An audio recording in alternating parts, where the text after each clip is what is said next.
بچپن سے ہمیں کہا گیا ہے کہ جج نہیں ان کا فیصلہ بولتا ہے، لیکن یہاں شرمناک ایک واقعہ آپ کو سناتا ہوں لاہور ہائی کورٹ کا۔ لاہور ہائی کورٹ وہ لاہور ہائی کورٹ ہے جو عدلیہ تھوک پر بکتی ہے، جیسے کسی کچرے کنڈی والے گھروں سے کچرا اٹھاتے ہیں، اسی طرح یہ فیصلہ اٹھاتے ہیں اور فیصلہ منوان کرواتے ہیں اور منوان فیصلہ دیتے ہیں۔ لیکن ایک جج جو حالیہ دنوں میں ریٹائر ہوئے ہائی کورٹ لاہور کے، اور ریٹائرمنٹ کے لیے تقریبات کا انعقاد کیا جاتا ہے، اور تقریبات کے انعقاد کے لیے ججوں سے ان کی جو الوداعی تقریب ہے ان کے لیے لنچ کا اہتمام کرنے کے لیے ججوں سے پیسے مانگے گئے کہ فی جو جج ہے 11,500 یا 12,000 اس جج کے ریٹائرمنٹ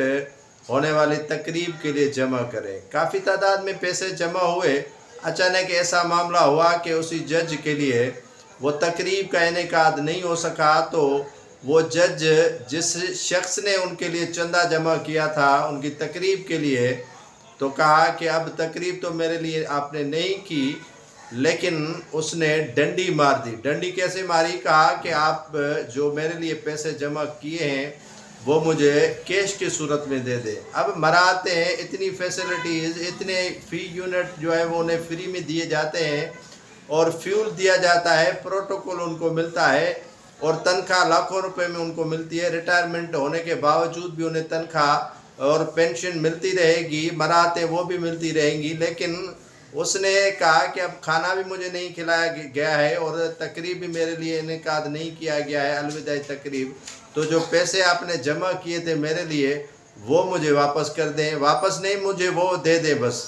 تو ان کو پیسے بھی واپس مل گئے، اور جج صاحب جو ہے وہ الوداعی تقریب نہ ہونے اور ان کے لیے جمع کیے گئے پیسے لے کر صاحب جو ہے وہ ریٹائر ہونے کے بعد وہاں سے رخصت ہو گئے۔ تو یہ حال ہے، شرمناک عمل ہے کہ آپ پیسے بھی نہیں چھوڑتے ہیں، اور لوگوں نے جن ججوں نے آپ کے لیے چندہ اکٹھا کیا تھا وہ رقم بھی آپ ساتھ لے کر گئے، اور اتنی مراتیں آپ لیتے رہے، لیکن وہ مرات کا آپ کو مزہ نہیں آیا۔ مزہ ان پیسوں میں آیا جو آپ کے لیے چندے کی صورت میں جمع کیے گئے۔ تو یہ حال ہے ہمارے ججوں کا، یہ حال ہے ہمارے عدلیہ کا، یہ حال ہے ہمارے ان عام اداروں کا۔